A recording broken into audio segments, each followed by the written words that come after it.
mettiamo una moderatore qua con il coso, il microfono.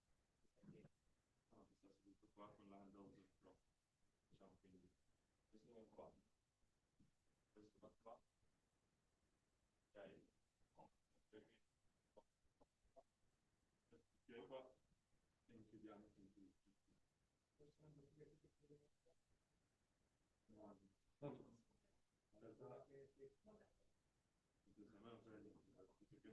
Penso che non cada piuttosto che...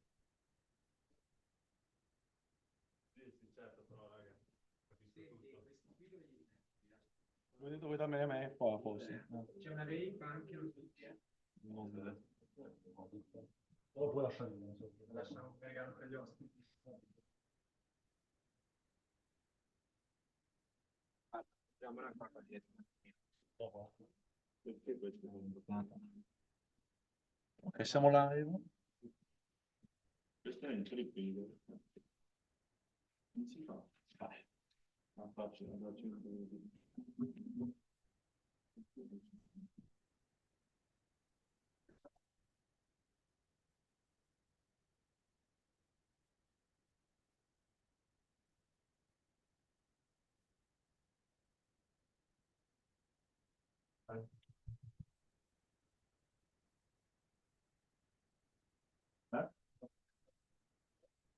Sì, va 10 minuti in carica. Ma chi le fa? Lì il problema è che sembrava che ci fosse Marta, ma non c'è. Quindi direi, guarda, se vuoi fare le domande tu filmi. Oppure ti vieni, no, ti vieni con la bambina. Riesci a mettere il muto su?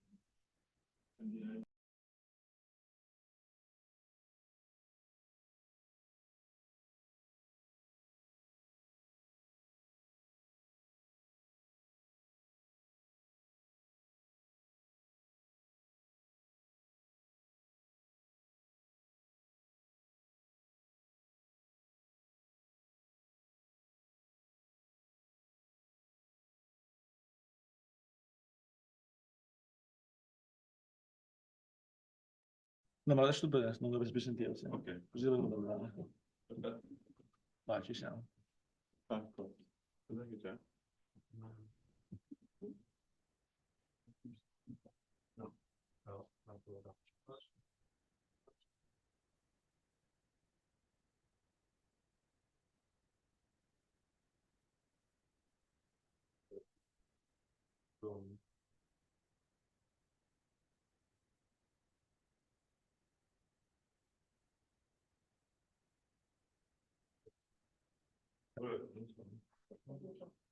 Devo farlo io. Sì. Ok, ce l'ho qua. Funziona? Cosa? Non so se puoi Prova a fare controllare. questo che voglio vedere come va con gli Sì. occhi. Si carica. Ok.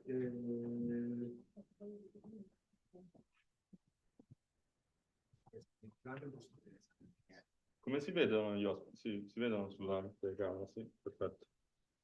Questo lo abbiamo qua.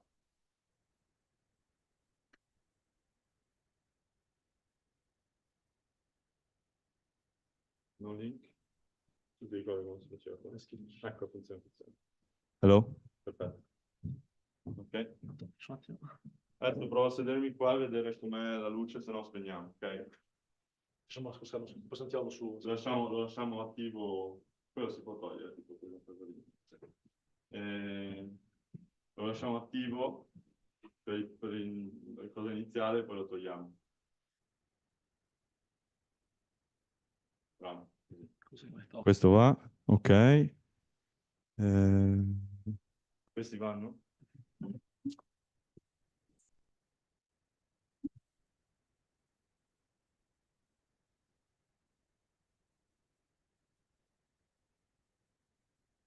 Andiamo. Pronto? Sì, mi senti? Un po'. Ma se mi metto più vicino...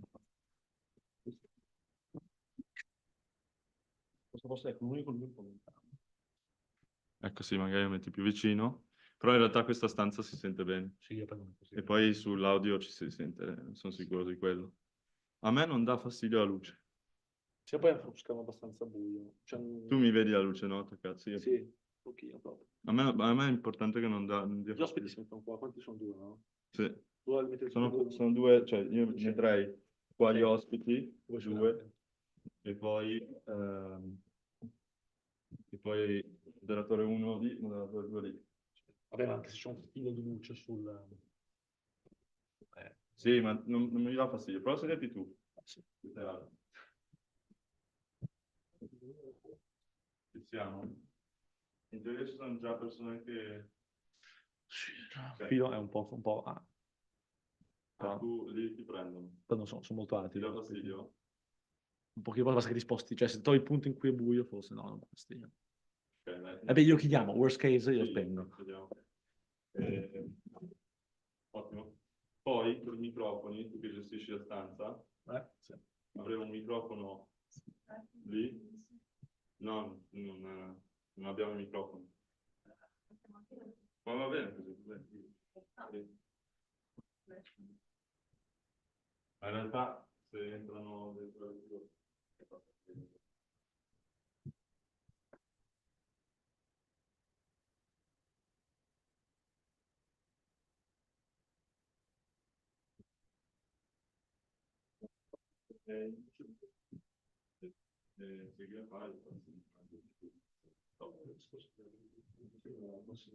chiedi a darlo. Se no io lo faccio io.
Vabbè.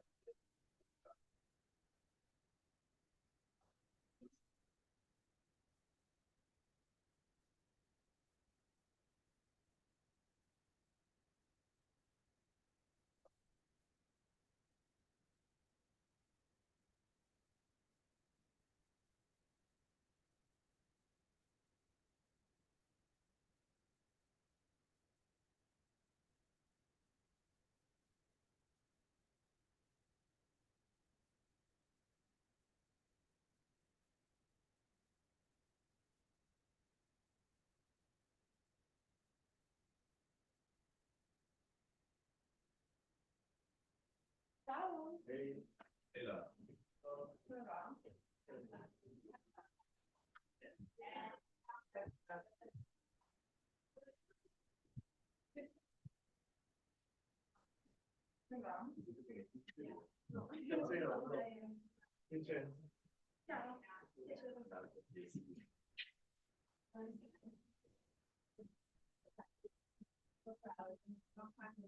Ciao.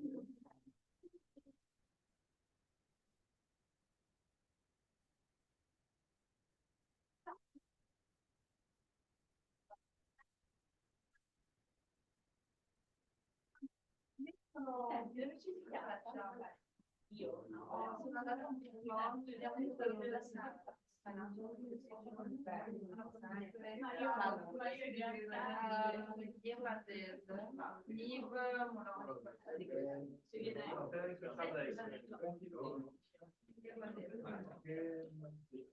Era un book launch su Serra, experimental governance, quale sì, però organizzato anche siamo noi toscani e quindi abbiamo fatto vedere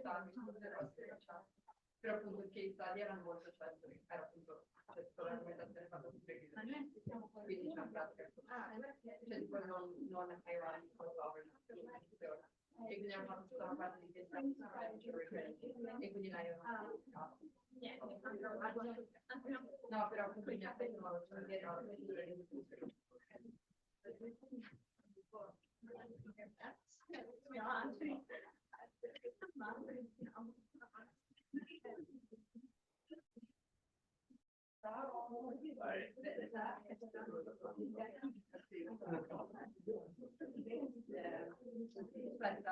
Riccardo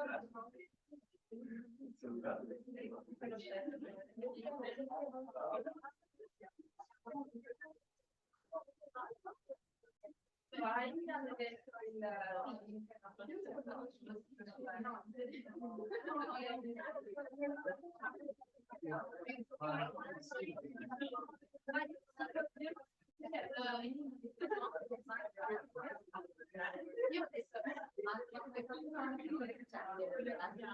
dentro e poi penso ci sia tipo che facciano pagare in realtà no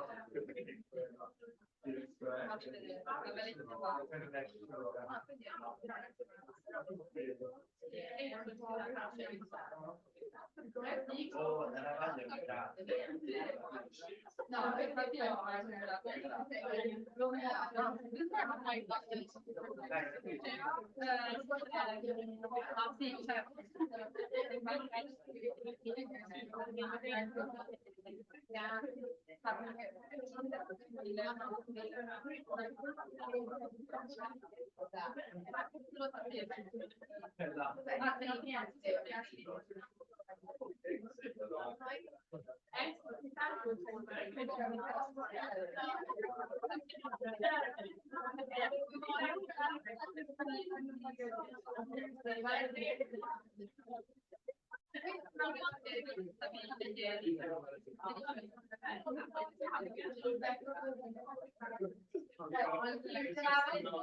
ho avuto un meeting con Marai questa mattina che cioè, va bene, no, c'è niente di male, però mi fa di pensarci, c'è di andare ancora più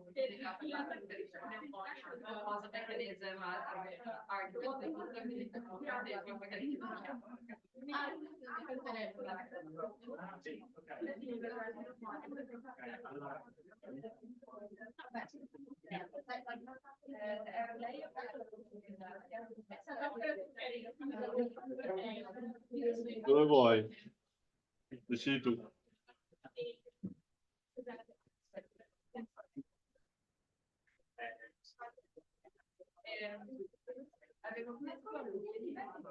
Io aspetto per una cosa.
Secondo me o ti metti qua e vai avanti e indietro aprendo, cioè, lasciamo aperte queste due, fai così, capito? Da dietro. Ok? Purtroppo questa è la stanza.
Ok.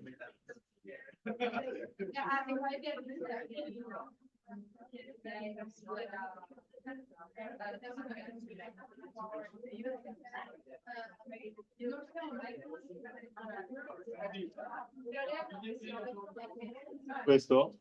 Ah, dopo te lo dico, però. Non riesco a vedere. Sì.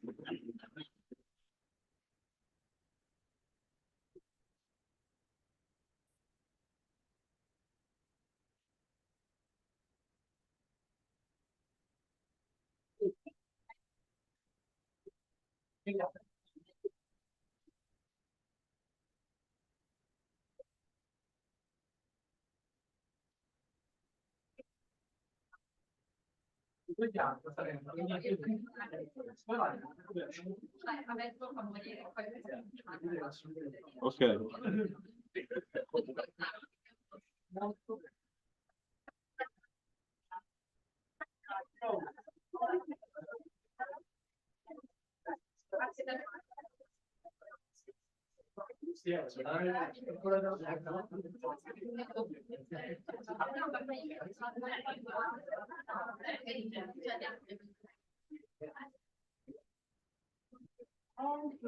Salve. Prego, prego, qua si può sedere. Sì, lì posso... mi dato un...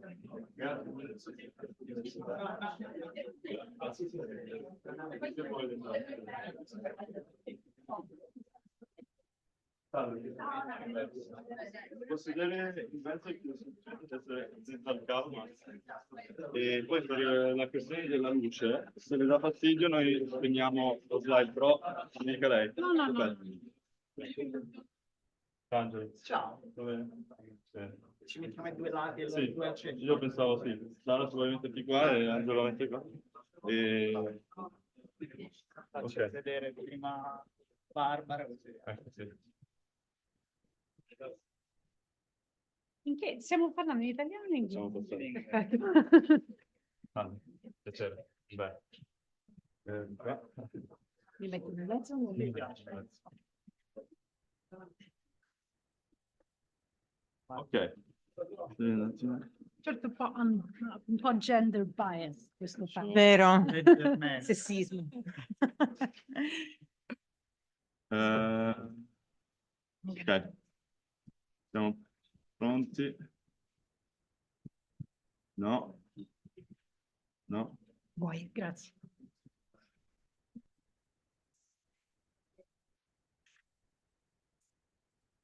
Ok. Well, anyway. Di cosa? Vieni in 10 minuti. Grazie.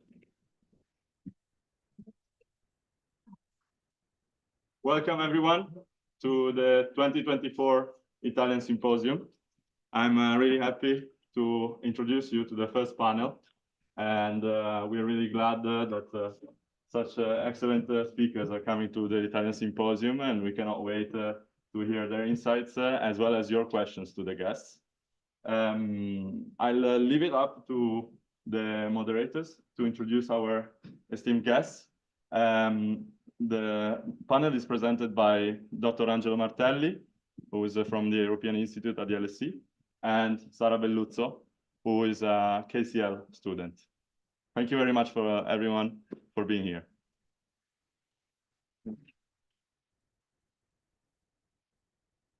So, good afternoon, everyone. I'm very delighted and honored to be chairing this panel together with Sara. We are delighted to have with us Nathalie Tocci, who is director at the Istituto Affari Internazionali in Rome, one of the leading think tanks in Europe. And also with Barbara Serra, who is a freelance journalist, used to work for Al Jazeera for almost 16 years, and recently moved to Sky News, and is one of the few with an Italian heritage journalists in the Anglophone world. And we are going to tackle quite an interesting topic, Europe between the wars and Italy's role within it. So the way we'll proceed is that we will start with some questions from Sara and myself, and then we will open up for questions from the audience. We are actually going to close around in 1 hour, because they both have other commitments to attend, and therefore let's kick off. The first question to both our speakers is, where do we stand? Is an extremely general question, because we are actually facing extremely turbulent times. And so I would like to understand from your point of view, is Europe pulling its weight when it comes to the war in Ukraine and the conflict in Gaza? And what about Italy? So Nathalie, if you would like to start, and then. Perfect. Well, firstly, let me start off by saying how delighted I am to be here, to be at the symposium. I've actually just learned quite recently about the Italian society, and I think it's an absolutely fantastic idea. I mean, I used to be an Italian student in the UK far too many years ago, and I would have loved something like this to exist. So it's really wonderful to be here. So where do we stand? So in a sense, the sort of short answer is not in a very good place. The slightly more elaborate answer is, well, firstly, I would really make obviously a distinction between Ukraine and the Middle East as follows. When it comes to Ukraine, we're in a bad place to the extent that we had a strategy. I think that strategy did actually achieve a number of things. I mean, if you think about what Europe did over the last couple of years, you can basically say, well, firstly, Europe stood and stands united. And this is certainly something that is not very common when it comes to European foreign policy, right? I mean, the sort of basic answer that any student would give you as to what is the problem in European foreign policy is the fact that member states are divided, right? And this has not been the case as far as Ukraine is concerned. You know, over the course of 2 years, if you take as an indicator the now 13 packages of sanctions on Ukraine, there has basically been unity, and even the sort of pariah in the room, i.e. Hungarian Prime Minister Viktor Orbán, despite his repeated attempts at vetoing, has basically been put in line. You could basically say, well, not only has there been unity, but as far as, say, defense is concerned, the European Union has made remarkable steps forward. First time that the EU provides military assistance to a third state at war. So this is, you know, unprecedented. It has revived enlargement. Enlargement was essentially dead in the water because basically Europeans had lost a sense of the strategic imperative of enlargement and thought that enlargement was something that we could afford not to do. So enlargement is back. You know, the hosting of refugees. I mean, I can give you several examples, the weaning off from Russian gas, you know, so you look at these various examples and you're like, oh, well, this is a good story. It's a good story if you look at it from the inside out, right? If you're looking at it from the outside in, where are we in the war? Well, obviously, we're not in a very good place. And I think the reason why that's the case is because essentially it was a strategy that was premised on an understanding. And the understanding was we need to support Ukraine to the extent, not to the extent to make Ukraine win this war, but to the extent to avoid Russia from winning it, right? And the assumption was that this would put the parties, and especially it would put Ukraine, in the best possible condition to negotiate an agreement. And basically, this was the strategy that sort of ran us through up until a few months ago, i.e. up until the end of the counteroffensive. And then all of a sudden we realized that, hey, Russia doesn't want to negotiate anything here, right? And now we're in a phase in which we realize that the strategy has to change. So it's not sufficient, for instance, just emptying stocks of weapons. Russia put itself on a war footing. Its economy has been on a war footing. Ours is not. So it really requires, and perhaps you can get into this later on, but just to leave it at that. So, you know, we did well. Looking at it from one perspective, looking at it from the other was certainly not where we should be. Now, when it comes to the Middle East, it's an absolutely catastrophic situation, right? So when it comes to the Middle East, obviously that unity is not there, right? And one only needs to look at the 2 votes at the UN General Assembly to realize that basically Europe is split threefold when it comes to Gaza, especially as far as positioning on the ceasefire is concerned. You almost, and here I'm going to obviously betray where I stand personally, but you almost kind of think, well, it's good that we're divided. I mean, imagine if we were united, we would probably be united on the wrong position, right? So thank goodness for European division. But anyway, we're divided, number one. We don't have, you know, unlike Ukraine, where we have a number of instruments, there's enlargement, there's the hosting refugees, there's the energy stories, there's the military story. Here, there are no instruments at all, right? So we're divided. We don't have the capacity to act. And we basically kind of, you know, don't have the legitimacy and credibility to act. So I'll leave it at that for now, but, you know, as opposed to the first situation in which, as I said, it's a question of doing more and better, here it's a question of very radically turning on its head what we've been doing so far. Thank you very much. Over to you, Barbara. Thank you. It's great to be here. I was actually a member of the Italian Society at the LSE back between 1993 and 1996. We did exist. I know, it's the wow. I think we just like had pizza parties at the time. So it's good to see, which were great, but it's good to see, especially at a time, and I'll talk about it now, about, I think, the need of more different voices and truly diverse voices when it comes to nationalities, not just ethnicity and religion.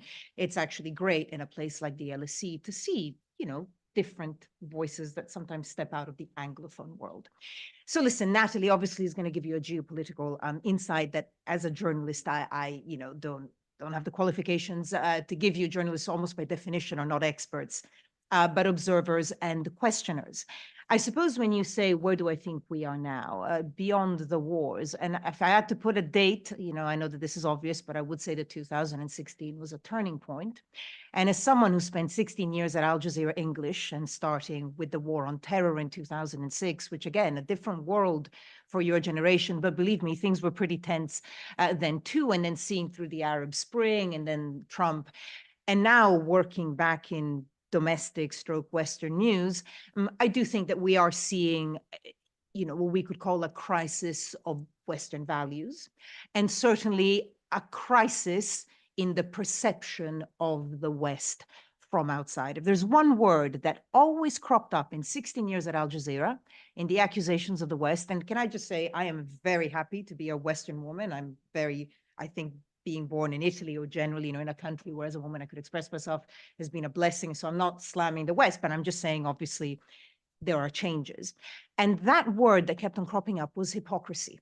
That is the thing that we always, as Westerners, get accused of in media coverage, in our actions in wars, in reaction to the war on terror, in action or inaction over Gaza, actually over Ukraine as well. So many articles slamming Western media about the coverage of Ukraine and many parts of the global South not really coming to our, not necessarily assistance, but even, you know, saying the right words of solidarity.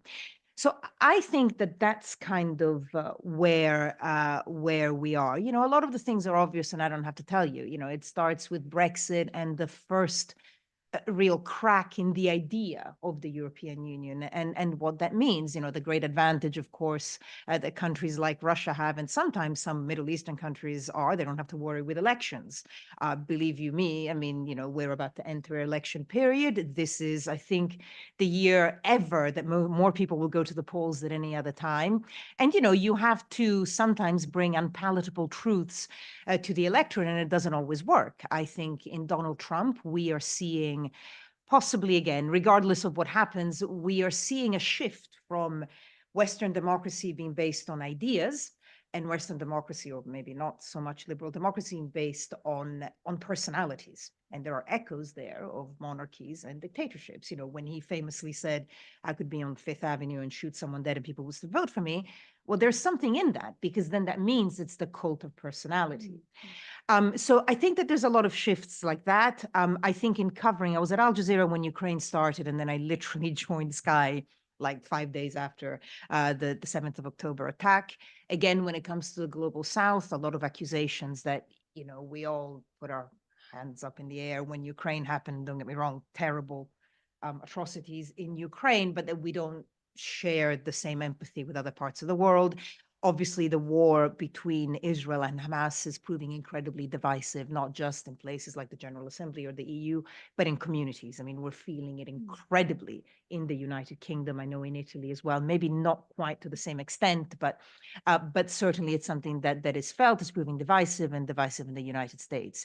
And in all of that, as a journalist, I'm not sure I would say that media is broken, but media is going through a change where no one could really tell you in 5 years where you're going to be. I mean, I stepped away from a big network like Al Jazeera. I did my own thing for about a year and a half, and now I'm back with a big, you know, Sky. It's part of the Sky Group in Europe and also owned by Comcast. And I'm a big believer that actually sometimes you do need big organizations to do the news properly, because it costs a lot of money. If you're going to send someone, we can't get into Gaza, we'll talk about that later, but if you're going to send someone anywhere, you need clout, you need money, you need contacts. Otherwise, you're sending people, you know, to possibly not a very good end. But as we well know, everything is kind of crumbling. The online audience is changing. And even in newsrooms, I am noting a generational shift. And I mean, you might relate to this because a lot of the young journalists would be roughly your age, where activism and journalism gets a bit mixed up.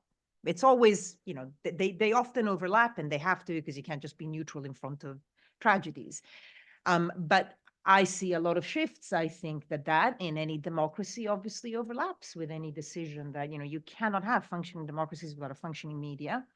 And we will talk about the difference between RAI and the BBC a little later on. But so that's where I am. You know, obviously I totally echo Nathalie and everything she says about, you know, the geopolitical aspect, but unfortunately, even beyond it, within our nations, within the narratives within our nations, I see problems as well. Thank you. And on the Gaza conflict, and I'm just following up because that's where also Nathalie ended her preliminary remarks. In a recent Guardian piece, you have been very critical of the tepid response by the EU with regard to the Gaza conflict, to this not united front, and you have questioned the credibility of the EU in its response. So do you think that the EU really risks to become irrelevant as a global diplomatic actor? So I would say three things to this. And the reason why I've just found the European response so sort of disconcerting when it comes to Gaza.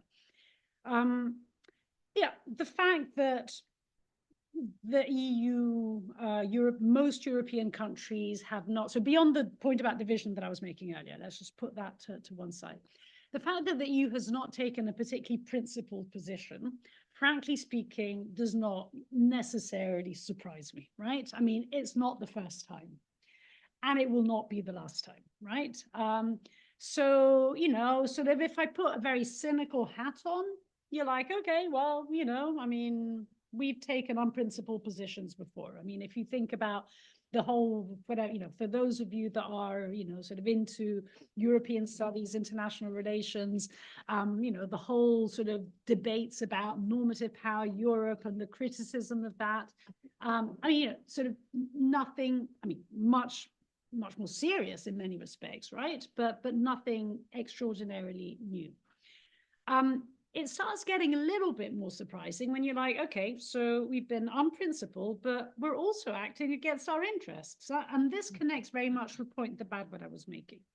When we used to live in the world of the liberal international order, of US hegemony, it was a world in which you could be unprincipled, but at the end of the day, you know, sort of we weren't necessarily the sort of strongest kid on the block, but we were behind the strongest kid on the block, right?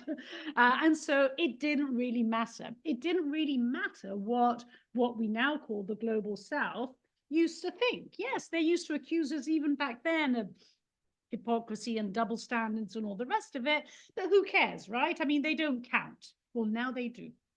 So now that perception of hypocrisy and double standards is consequential. And so we are acting also against our interests. We're not only unprincipled. And then you take the third dimension of this, and you say to yourself, okay, let's say whatever, let's sideline principles, let's sideline interests. The only thing that matters here is Israel's security, given the history and all the rest of it. Okay, I'll go along with that. In what way is what we're doing now something which is actually going to strengthen Israeli security? I actually put this question last week at the Munich Security Conference to Antony Blinken.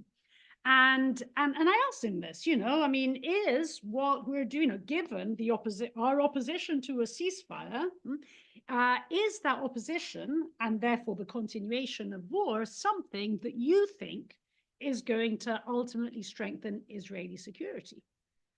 And he was hard pressed to give me a positive answer to this. I mean, you can tell very clearly that, I mean, he's got to do what his boss tells him to do. But it is very clear to everyone, right? And so I really struggle to understand, to find a rationale, as I said, you know, maybe cynical as it may be, a rationale to what we're doing. Thank you. I hand over to Sarah for the follow-up thank you. question. Drawing from your experience at Al Jazeera, now at Sky News, could you elaborate on the differences between in narratives, in focus, and in audience between the Western media and the non-Western media outlets, and how these outlets impact the global understanding of significant events like the war in Ukraine and the conflict in Gaza? Yeah, let me just I can just pick up on something that Nathalie said about the security of Israel, because I find that fascinating. And going back to my time at Al Jazeera, I think people forget the nature of the Arab world in many ways. And when people talk about the Abraham Accords that had kind of tried to get relations, you know, when you destabilize that area, remember that the Arab Spring, as far as I think, isn't really over. I think it's on pause. I think never forget that when you look at the Arab world, there's one thing that you should remember about the Arab world is the median age, the youth that there is in these countries. So in a lot of countries, I think median age in Egypt is relatively high at 24. Palestinian terrorists, we know in Gaza, it's 18, but usually it's, I mean, literally it would be roughly your age. In Italy, it's 47 and a half.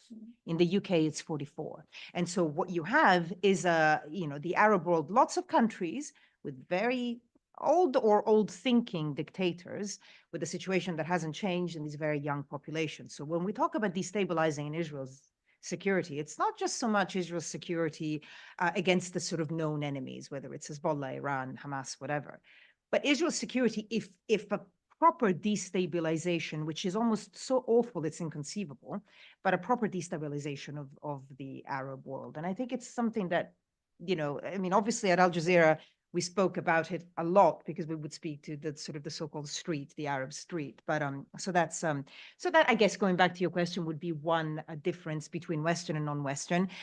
When I worked at Al Jazeera, I worked for Al Jazeera English, which is a different channel to the Arabic channel. It just is. The Arabic channel has an obvious point of view. It does have Islamist leanings. The Al Jazeera English channel, I think, was more like the BBC World of the situation. And because we were based in London, I used to present from London, I was bound by Ofcom regulations in the same way that I am at Sky. Now, maybe my bosses had different sensitivities, fair enough, but the regulation was the same, which is actually stricter than RAI. So ironically, I was under more regulation to be impartial at Al Jazeera working out of London than I would have been working for Italian TV. Have that as an income point.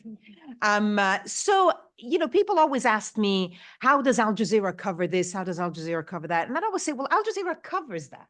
So Al Jazeera will tell you about what's going on in DRC. And okay, Tigray, you know, in Ethiopia, a lot of people focus, but we will tell you that dynamics. We don't just jump into the stories at the last minute. And look, I don't want to sit here and no network is perfect. Al Jazeera is not perfect, but I do think the ethos behind it was to give voice to the voiceless and at least start from the point that everyone's life has equal value wherever you are in the world. I know it sounds like, in Italian would say una sviolinata, but it really was at the core of what people believed in and journalists like me believed in. Obviously, since I joined Al Jazeera in 2006, you had the enormous change of social media. So when we started, right after or during the war on terror, you know, it was almost unheard of that you would hear certain voices on mainstream media. But then I think two things changed. I think what we call mainstream, and I could bore you for hours about what I think. I think there's no such thing as international media. I think there's English language media. And I think what we would call the international narrative is very much in the hands of British and American voices. I don't mean this as a kind of like forced imperialism. I think most of it is just a byproduct of language. I mean, what do you and I have in common? I mean, your English is amazing. It's like, you know, but like, no, I mean, obviously it is. But what I mean is we have that tool, right? Absolutely. If we didn't have that tool, I don't know about you, but my life would have been very different, right? And so there's that, you know, there's that, use the word supremacy, it's too intense, but there is an overbearing influence of the thoughts and feelings and sensitivities of the Anglophone world. That is what was different between Western and non-Western. I don't believe, again, when people say Western, when my friends in the global South or from the global South say Western, I always say, you don't mean Western, you mean English and American with a sprinkling of France. That's what Western is. And that is, so, you know, even when we say Western media, you know, so I think it was that assignment of just saying, look, you know, the whole world does not just revolve around Europe or the capitals of the US or the UK or the main, you know, Rome and Paris and whatever, but social media has changed that. And I don't know how you guys are getting your information about the war in Gaza, for example. I have to say I'm not on TikTok because I can't deal with it right now, but I am on Instagram. And I think Instagram is actually the most powerful social media platform because it has everything. It has the interaction through stories, it has the images, it has the video, but it also gives you the ability to write a caption of even 1-2 paragraphs, which actually TikTok isn't about. You know, the caption on TikTok doesn't really work. So to me, Instagram is the most powerful of the social media platforms and possibly the best one for news and the one I'd put my money on really becoming a news. And my algorithm there is just, I mean, the anger that I sense coming from the war, you know, about this war from, you know, contacts everywhere, contacts of contacts, and that has changed. And so I think, you know, the division that you talk of, Western, non-Western, Anglophone, non-Anglophone, whatever, and sometimes it's sides, you know, obviously the global South overwhelmingly is on the Palestinian side, not Hamas, the Palestinian side. But I think that is another wall that is crumbling and we're going to see the effects of that. It's like you say, the global South now matters in every way. Thanks. Nathalie, actually picking up on the effect that this is having on audiences, in another recent piece that you wrote, you were talking about the Munich Security Conference and how some of the speakers were actually speaking to their domestic audiences rather than being at a global stage and providing a speech for not just the US in particular. As Barbara was saying, we are in a year in which there would be around 64 countries going to elections, plus the EU elections. I was listening to an interview by Gideon Ruckman to Anne Applebaum, and they were saying that probably by the end of the year, we will have 3 autocracies, including adding to China and Russia, also the US. How do you think will then elections, and I know it's a super big question, but how do you think will elections in the coming year affect the response to the two conflicts? Yeah. Well, first, let me make a general remark about elections, and then I'll come to this question. The general remark is in a sense, a very interesting paradox, right? Because now for a number of years, we've been talking about democratic recession. And it's absolutely clear that this is what's going on, right? I mean, it's, year after year after year, the various freedom houses and all the rest of it measure the way in which there is this corrosion of democracy. And yet, at the same time, elections have never been so popular. And, but I was saying this, 4 billion people in the world going to the polls. And the way in which autocracies, which also have elections, right? Which of course, have a different meaning, and yet they are taken quite seriously. I mean, they're the standard is not so much who wins, yeah. So I mean, breaking news: Vladimir Putin's going to win the elections, right? Or at the end of last year, Al-Sisi won the Egyptian elections. So the outcome in terms of who wins is not really the question, but turnout is a question. And the way in which dictators really go out of their way to ensure that people go out and vote, because it's abstention, which is basically an expression of dissent, which I think is an interesting point. So I think this paradox of, yes, democratic recession on the one hand, and yet elections have never been so popular. Anyway, coming to your question, which elections matter and how do they matter for these two wars? I mean, basically, there are 4 relevant elections. I mean, there are many elections, but there are 4 really relevant elections here. There's the Russian election, which is actually extremely relevant, and it's extremely relevant because one can imagine that up until then, which is kind of almost now, right? Because the elections are taking place next month. But up until then, we will see what we're seeing now. But probably we will see a new mobilization in Russia taking place, which is an extremely unpopular move, happening after the election, which means that the tempo of a new Russian offensive is going to be determined, in a sense, by the timing of that election. So I think that's one election, again, not particularly surprising what the outcome is going to be, but yet important in determining the dynamic of the war. Then there is the election which may not happen, right? Which is the one in Israel. I mean, it is quite clear the way in which this war is continuing, because there is in particular one man that does not want to go to the polls, and that's Benjamin Netanyahu. And so the extent to which, so this is more of a reverse situation, right? So whereas in the case of Russia, it's the time of the election that determines the pace of the war, here it is the continuation of the war that enables an election not to happen, which I think is another important aspect. And then coming to the heart of I think your question, which is the European election and the US election. Now, on the European election, let me say perhaps a couple of things. I mean, it is now, fairly common to hear, and you see it poll after poll, this kind of a risk or threat or hope, depending where you stand politically, of a right-wing shift, right, in Europe. Given that in Europe elections tend to be 27 national elections, my hunch, but I may be proven wrong, but my hunch is that it is probably not going to be as radical as what some people think, right? And especially in terms of how then this translates into the next political institutional cycle, yes, elections are important. What's also important are who are the leaders sitting around the table of the European Council. And if you just take the relatively big member states, nothing against the small, but just to give a sense, you basically see, well, you know, we know for sure, right? We already know now that you're going to have two socialists, that's Spain and Germany. You're going to have two liberals, let's call them that. So you have, you know, Macron and Tusk. I would, even if he's in the EPP, I would define him as a liberal. You will definitely have one right-wing leader, and that's Giorgia Meloni. And let's see if the Netherlands will have a government. Maybe they still won't have a government, but it's 2, 2, and 2.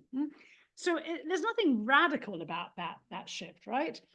So I would say, yeah, you know, you'll probably see, in a sense, you're already beginning to see a little bit of green lash, a bit of, you know, sort of elements of that right-wing tilt, but nothing dramatic. Then comes, of course, the election in the United States. And of course, there the question is, you know, sort of a Trump comeback. What does this mean for the wars? I would say it means something very dramatic when it comes to Ukraine. I mean, literally abandoning Ukraine the next day. Nothing fundamentally different when it comes to the Middle East. I mean, let's not forget that Biden actually has continued what were Trump's policy. I mean, the whole framework, the whole paradigm of normalization, which actually got us to this war in many ways, is precisely, in a sense, the line traced from Trump to Biden is very clear.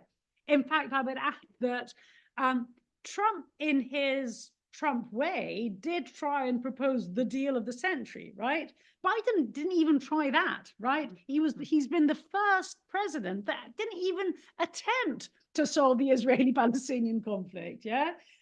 So anyway, I don't see any radical movement on Middle East. I definitely see it on Ukraine. But then looping back to Europe, to me, the question is, in that right-wing tilt in Europe, right, which may not be particularly radical, but yet is kind of there, then you have Trump coming back. How does that feed back into Europe? Does that rather timid and tepid move to the right become far more radical, post-Trump in Europe? Does, and this gets us, you know, sort of, I'm going to leave you with that thought because it gets us to Italy. Does Giorgia Meloni, who has been behaving as a relatively good Western citizen, right, up until now, does she lower her mask the minute in which Trump comes back? I don't have an answer to that question, but I think it's a relevant question to ask. Thank you, Nathalie. And over to Thank Sarah you. for the last question. So in early February, following the Sanremo Music Festival, Italy's state broadcaster Rai was involved in a controversy over its involvement in the Israel-Gaza conflict. And this incident started with the Italian singer Gali, who during his performance said, "Stop the genocide." And after this, it followed a tweet by the Israeli ambassador in Italy that said it's shameful that the festival didn't show solidarity to Israel and just spread hate. So then the CEO of Rai made a presenter read a statement that showed solidarity towards Israel and to the victims of the 7th of October. And this event led to protests and demonstrators accusing Rai of bias in its involvement and also criticizing its management for supporting Rai and ignoring the plight of Palestinians. So considering these mixed reactions to this issue, what role do you believe state-funded media should play in shaping public opinion during international crisis, particularly when the government stance is so clear? So first of all, poor Mara Venier, who just got pulled out the whole thing. Like, I don't know, how long has she been on TV? Because in Italy, like, they last forever. I mean, I'm going to spend the last decades of my career in Italy because they just keep you. So, yeah. I'll pick you up on a word, shaping. Because you asked me, how does public service broadcasting shape a view? And I'm not sure. Now, I know, you know, this could sound overly naive. I'm not sure that that is the role of a public service broadcaster or a journalist. And then again, this is quite a British thing. I remember a while ago, I was at the Frontline Club and it was a discussion about migration. And the BBC specialist on migration was asked, you know, how does she try to tell people that migration is a good thing? And she replied, it is not my job to tell anyone that migration is a good thing. It is my job to tell you what is going on and what the facts are. Now, listen, you can take that ideology to extremes sometimes, but it's a good foundation to have. Going back to RAI, BBC, Public Service Broadcasting, just today, John Simpson, who I don't know whether many of you know, how many of you guys watch the BBC or consume the BBC in one way or another? Half? Is that half the room? No, more than half. Okay, good. That's okay. That's good. Well, you pay for it, so. So John Simpson has been there forever and a day. You know, he's very old school, but he knows his stuff. And he's I think he's their foreign world editor. And he tweeted this this poll by a new think tank called More in Common, whose head I used to go to uni with here at the LSE, Mathieu Lefebvre, another LSE graduate. And this think tank released a study that said 50% of the country thinks the BBC has been pro-Israeli and 50% of the country thinks the BBC has been pro-Palestinian. I think a lot of it is perception, and increasingly, like I was mentioning before, you know, the way that we perceive what news should be is changing, and the idea of impartiality, and increasingly people are calling you biased when you're telling them things that they don't want to hear, right? And that is, I think, happening a lot. The role of RAI has always been slightly strange. Look, you know, the BBC is far from perfect, and there have been a lot of accusations of internal political sways. I think it's nothing like what RAI certainly is now, or has been through the years. You know, I was on air during the whole Berlusconi years, so it's different. It's a hard one to call, but I would think that as a journalist, you have to stick to the facts and be really honest with the audience. So again, as a journalist, I can tell you that the one thing to remember about reporting of Gaza over the past, well, since October 8th, whenever they first started attacking the Strip, is that no international journalist has been allowed to set foot in Gaza. No one. We're not allowed in. We can go in embeds, and I don't know if you know what an embed is. It's when you go with an army. So during the war on terror, Afghanistan, Iraq, you'd always get journalists going in with the army. And the IDF, the Israeli Defense Force, has allowed some journalists to go in with them. But when you go in with them, you are with them. You can't speak to anyone. You literally don't move. I mean, it's better than nothing, but it's not independent reporting, not by a shot. So bear that in mind. No international journalist has set foot in Gaza. Clarissa Ward went in, not with the IDF, I think it was some medical team from the UAE, but again, had to stay with them. You know, you can't just go and report. And the IDF will say it's for your own safety. Well, frankly, if you're a war correspondent, you know, you've kind of made your peace with like how, you know, and all the networks have said, you know, we would never expect you to protect us. It is a risk we take. So that's not being allowed to happen. And so that is interfering with factual reporting, because then when people question the veracity of the casualty figures or what's going on in certain hospitals, you are relying on things coming in. Now, there's a lot of teams. Al Jazeera English, obviously, or Al Jazeera has a team in Gaza. Obviously, the BBC has a team, although they've pulled out. You know, we have people we work with, but these journalists are exhausted, doesn't even begin to cover it, because you don't take your family to a war zone if you're a correspondent, whereas these people have their families there. And so how do you overcome that lack of trust that there is now for mainstream media? The truth is, I don't know. And that's a question that everyone is wrangling with. I mean, you know, I'm of a certain age whereby my peers, you know, the ones that aren't on air, will now be in key editorial positions. I mean, don't think that people have that sussed. Everyone is looking around, and social media, you know, often you are rewarded by having these strong, almost black and white opinions. And it is and you're saying it's complicated doesn't mean not having empathy and not realizing that there's a stronger side and a weaker side.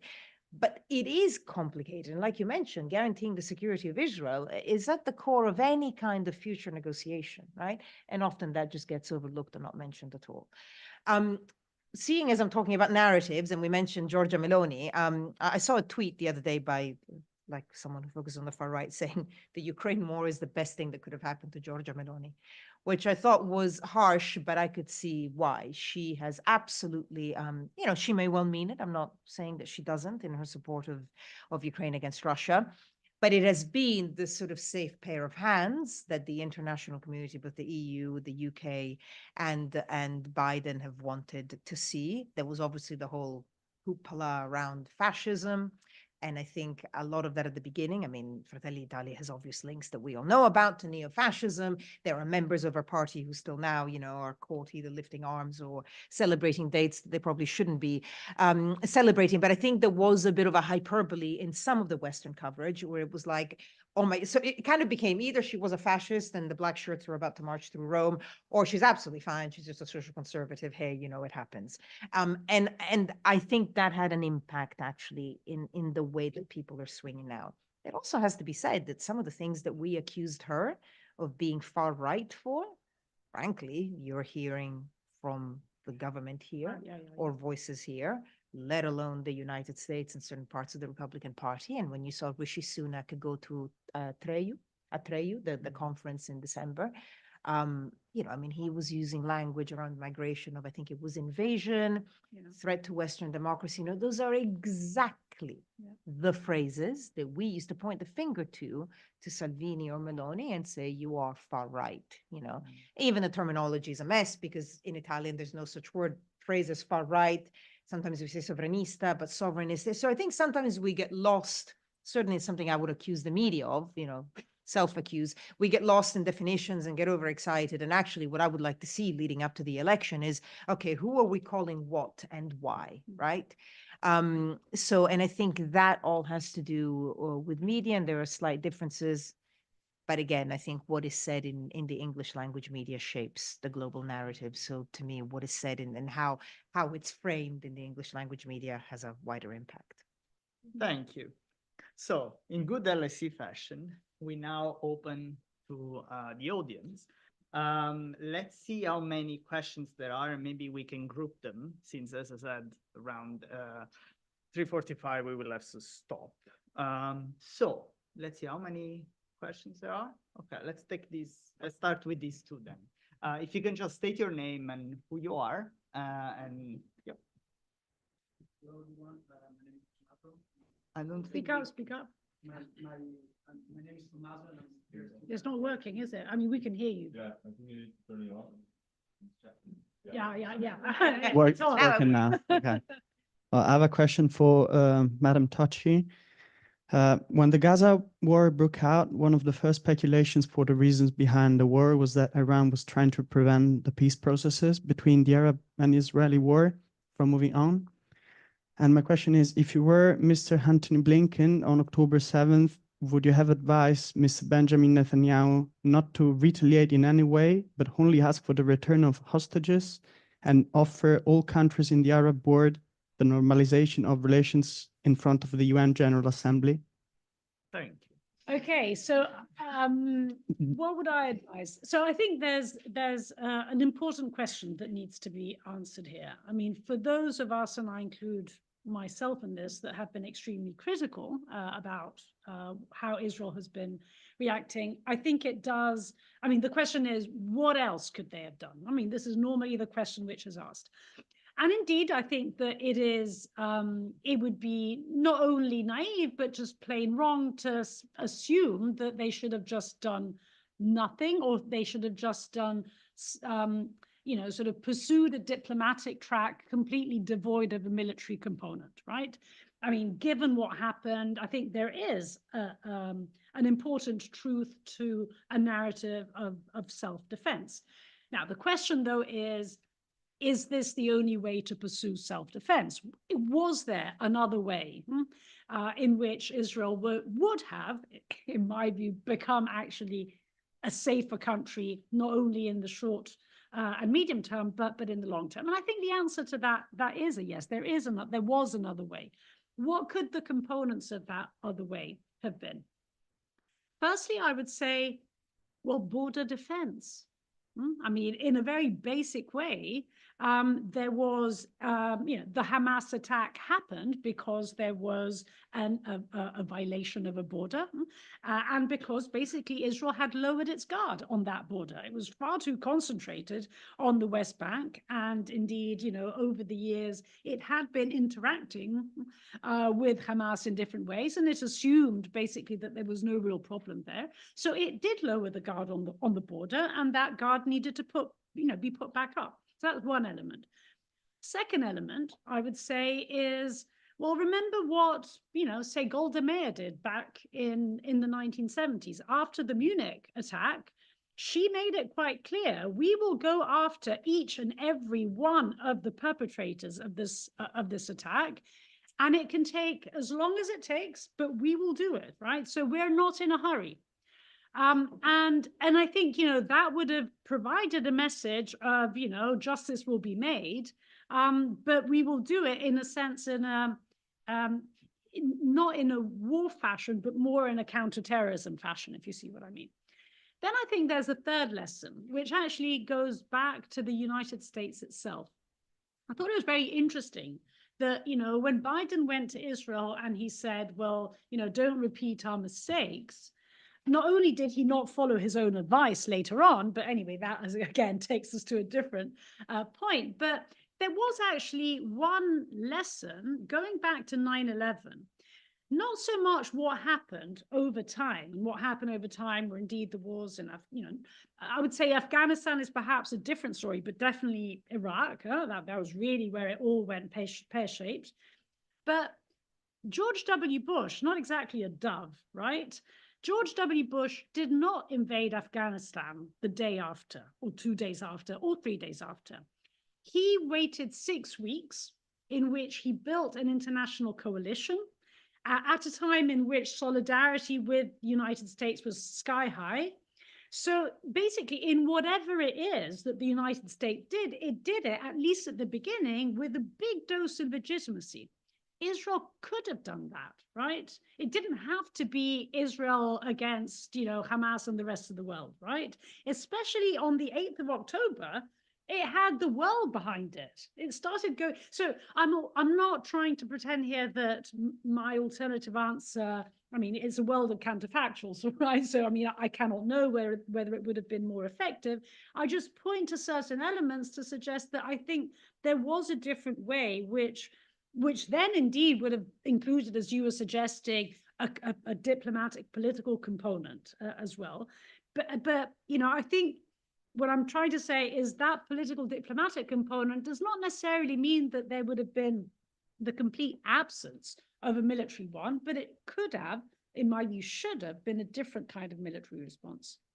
Thank you, Nathan. There is a question back there, and then we also try to group a couple more questions.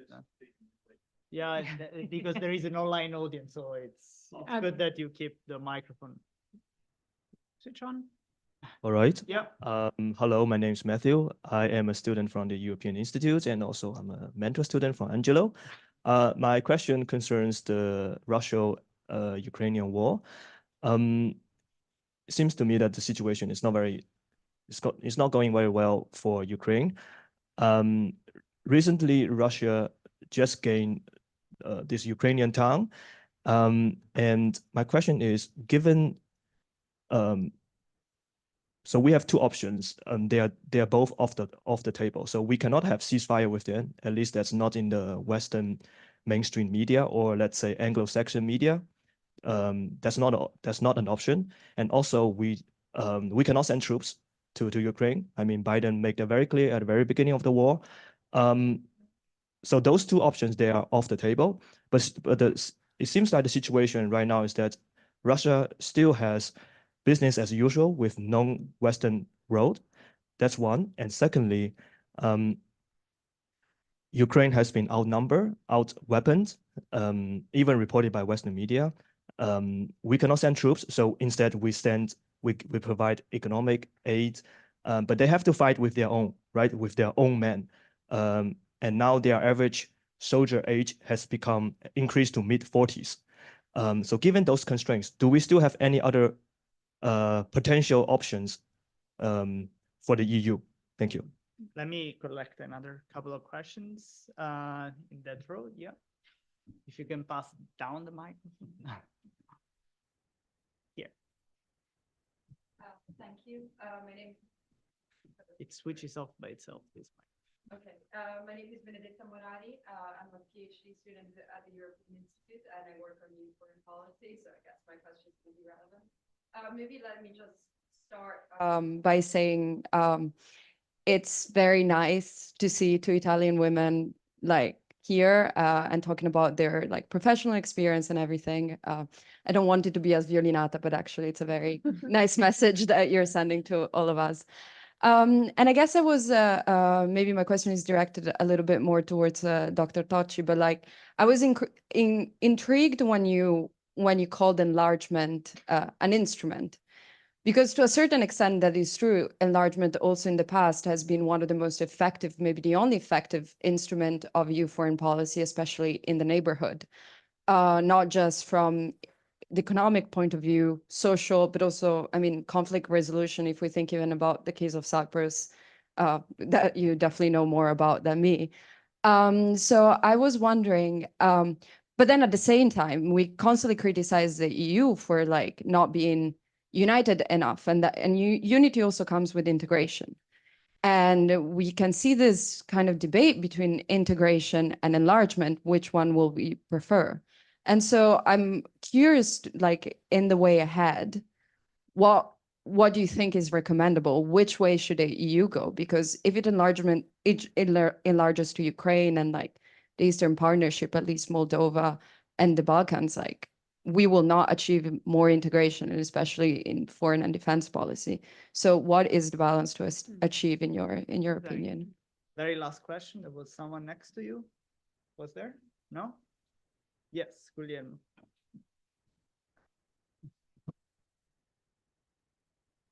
Thanks, I'm Guglielmo. Thank you both for an amazing talk. And I guess my question is to both, but mostly to Barbara Serra. We've been talking about two wars, and how do we prevent a sort of competition amongst the unfortunate two populations that are in war? And how do we prevent, as the West, losing geopolitical legitimacy in the sense of the south of the world being, as we say, overwhelmingly for Palestine? And how do we not, with this polarization of who supports what war, what cause, what population, lose a legitimacy, and instead how do we prevent being hypocritical, as we were saying at the start? Thank you. Natalie, why don't I take that question first, and then you do the other two, because they're more about geopolitics. By the way, the last time I met Barbara was in 2015-16, when actually she described it as one of the other watershed moments, right? We met for the peak of the refugee crisis, and it was very interesting to see how narratives were playing a role. Absolutely. Well, it made the word you used is legitimacy, right? And I think, look, I don't think there's no way of going back. I think the damage, and we can have a long conversation as to whether it's right or wrong, and maybe people have expectations. And, it's one thing to accuse the West of hypocrisy, but in a world potentially led by Russia or China, we may hanker back to hypocrisy, because at least hypocrisy implies that you're starting off with a certain set of values that then you're not living up to. A world sort of where you have a dominance of nations like Russia and China, maybe wouldn't even be hypocritical because they don't have that moral paradigm set up for themselves. I don't think it's necessarily just looking at, I don't think the global South is on the Russian side in Ukraine. It's more the hypocrisy. I think, first of all, some of the accusations levied at Western media, for example, is unfair. When I am on Sky News, yes, I am on an Anglophone channel that has a footprint well beyond the United Kingdom. It just does. But I am also presenting the news to a British audience, and I am tailoring what I say to a British audience, because that's what Sky News, or that's what the BBC is, and the American networks do it for the US. We are not the United Nations of news, and that's where you get this clash between the Anglophone press, and I mean, literally, I have a newsletter called News with a Foreign Accent, and I've launched an online course about, finding your authentic voice when you speak English as a second language, because I feel so strongly that English is the global language, and we need to find a way to get voices of second language English speakers heard. But at the same time, Western media is not meant to be the voice of the world. Yes, the BBC will have like the World Service and, they had BBC World and still have a footprint, but it's a British channel. It's in the name.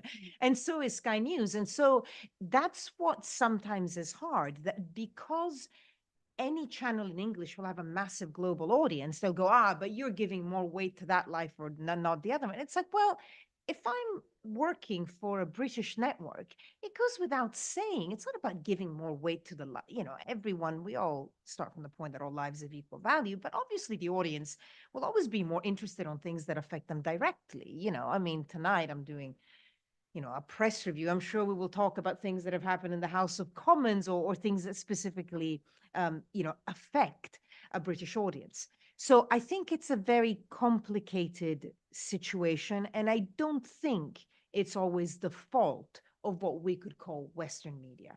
I think what there is a lack of understanding of the role of language in news and how language is never just language, language is culture.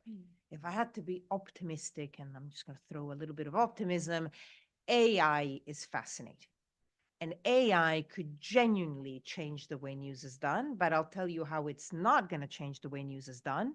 If what we take is the usual big networks, which tend to be from the Anglophone world, whether it's BBC, CNN, Sky, or the FT, the New York Times, the Guardian, all those, you're not going to make it better if you just find a way to translate in lots of different languages, because then you're translating the words, you're not translating the viewpoint, the frames of reference, the knowledge, the different takes, diversity. It's all about diversity. Everyone's foreign accent is a part of diversity, except that you'll never end up ticking any boxes for it. And so it kind of goes under the radar. So, it's not an easy time for the West, and the accusations are strong. It was interesting, the Home Secretary said that there shouldn't be something along the lines of James Cleverly, I don't know if you guys followed it, that there have been enough pro-Palestinian protests, and the point had been made. I'm not sure that's how protests work. I think protests are about, the point's been made, but you are showing your solidarity, I suppose, or just want to highlight an issue. That doesn't mean that there aren't some issues with some of the protests that we've seen. There are, but yeah, but so I don't think the West will ever go back to how it was seen. Well, maybe how it wasn't seen, but we couldn't hear the global South, so we thought we were all okay. Thank you. Okay, so let me take the Ukraine and then the enlargement question. So on Ukraine, yes, indeed. I mean, you're absolutely, well, firstly, let me say a general point, and then to your point about people, and then I'll come to weapons as well. The general point is that I think for almost 2 years, we assumed that the choice was between continuation of a war and a compromise. And I think it's becoming clearer now that the choice is between victory and defeat. And there isn't this magical kind of compromise out there. And it's also not an option because of the way in which Russia has reorganized itself internally, in a manner going back to narratives. Yeah, I mean, at the beginning of the war, this was a war against the sort of Ukrainian neo-Nazis, and it was about demilitarizing Ukraine, basically. Now it's a new version of the Great Patriotic War. And this is a war against the West. This is not a war that ends in a compromise, right? I mean, this is a regime that requires a continuation of war for its own survival. So I think this is only beginning to sort of sink now. And so the question is, oh my God, so what do we do? So, I mean, indeed, Ukraine's running out of men and is running out of weapons. Now, before we get to I don't, for all the sort of hoo-ha about Macron's remarks a couple of days ago, I don't see Western troops kind of, maybe some things, a bit of cyber, a bit of training, but I mean, I don't see Western soldiers in the trenches, frankly speaking. Now, but before we get to even thinking about that level of problem, the real problem is a lack of weapons. I mean, the reason why Ukraine retreated from Avdiivka is because they didn't have enough shells. And so precisely because they've got also a human problem there, right? I mean, a lack of people, they're not going to basically kind of leave people there to be slaughtered, given a lack of ammunition. And so then the question becomes, why is there this lack of ammunition? And the reason is that we just don't produce this stuff, right? I mean, we haven't produced it. This is the story about the peace dividend. What were our defense industries doing in the good old days of the liberal international order? They weren't preparing for war. They were basically, defense industries were largely becoming almost technological industries in which they were producing a little bit of stuff, you know, not huge quantities, and sort of high-end technological stuff, right? And hence the whole also issue of dual use and all the rest of it. And at most, if they really were to conceive of wars, what were the wars that they were conceiving of? It was the kind of expeditionary stuff. It was the counterterrorism stuff. It was the wars in Africa. It was about the Middle East. It was not a territorial war in Europe, yeah? And so, yes, maybe you produced jets, but you didn't really produce that much surface-to-air missiles. You didn't really produce, you certainly didn't produce any ammunition. You know, so you would be producing different kind of things and not huge quantities of them because you weren't really preparing for war. Now, then the question is, yes, but can't we change? Yes, of course we can change, yeah? And it's incredible that we're having this conversation now rather than 2 years ago. You know, I think there is one two numbers that are really quite shocking.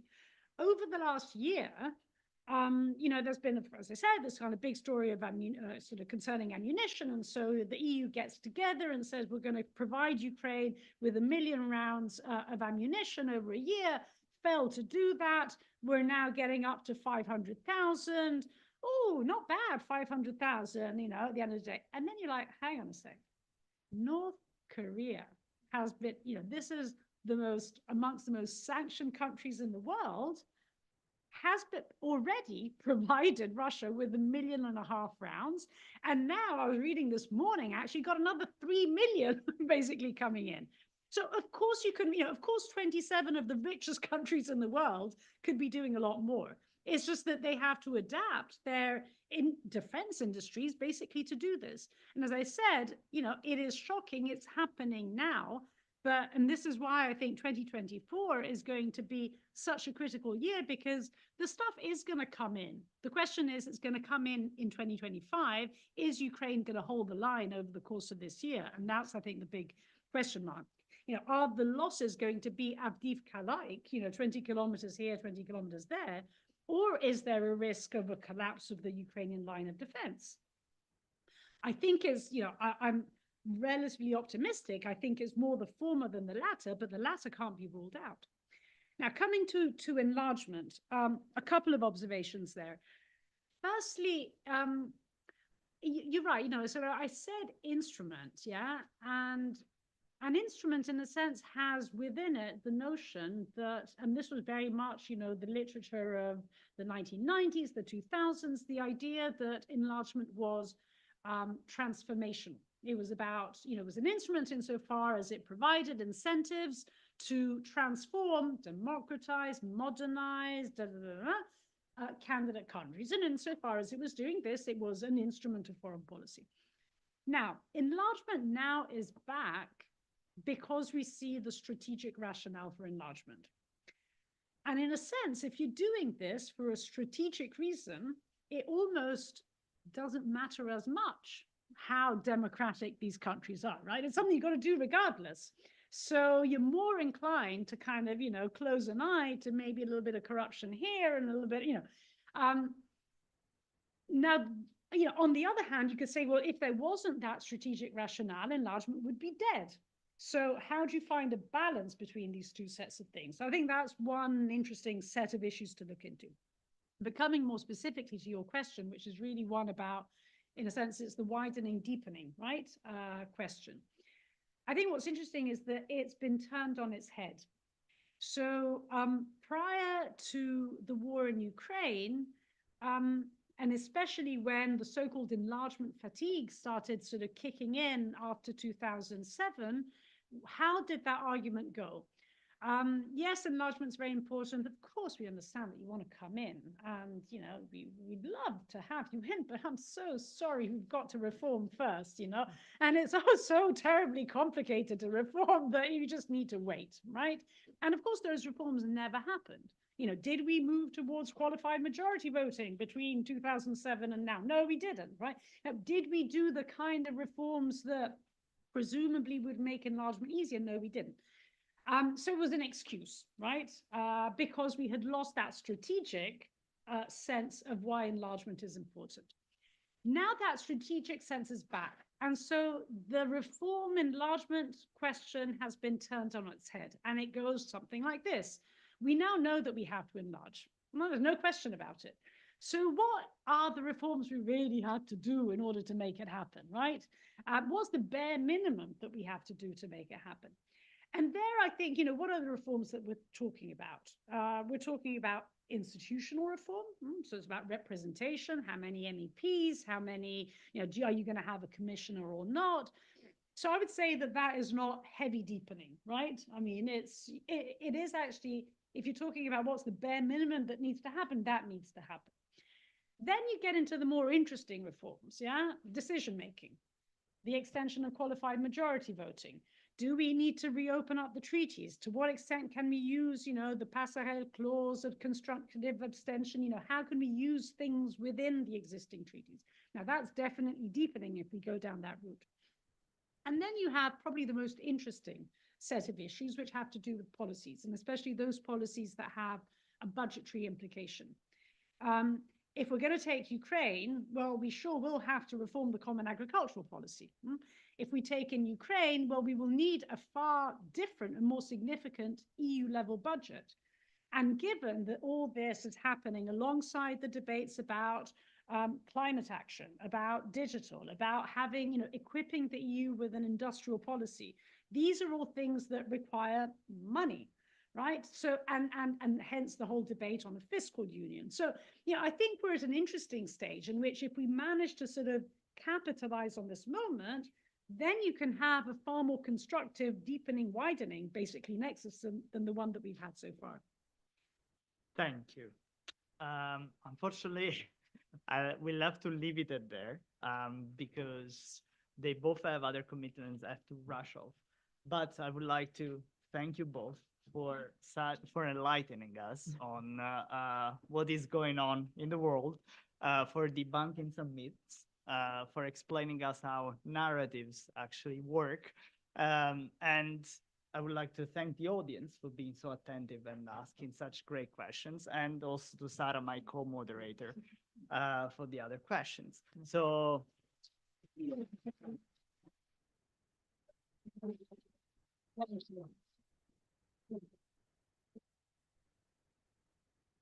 Thank you very much to everyone. Thank you to our speakers. I think that we could have stayed here for 3 hours to listen to you.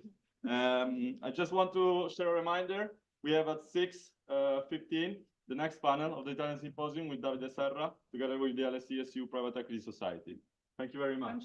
Thank you. Grazie a voi, ragazzi, veramente per l'invito. Sara, bravissima, grazie. Tutti e due. Nathalie, mi dai il tuo numero? Ciao. Aspetta, guarda, io l'ho rubato a mio figlio, questo notes a forma di cioccolato. Bellissimo. No, è andato veramente bene. Mando un WhatsApp con me. Mandami un WhatsApp così siamo collegati. Senti, mi farebbe molto piacere staying in touch. Esattamente, ti faccio sapere, tu fammi sapere quando vieni a Londra. Io ti faccio sapere quando vengo a Londra per più di 2 ore. Okay, see, that always helps. No, ma anche, it would be lovely to interview on stage one day, because I think you're English, you're a native speaker, no? Well, I'm Italian, but I basically sort of lived many years. Ah, ok, all right. Tutti gli studi qua e poi sai, lavorando praticamente molto più Sì, sì, sì. No, beh, certo.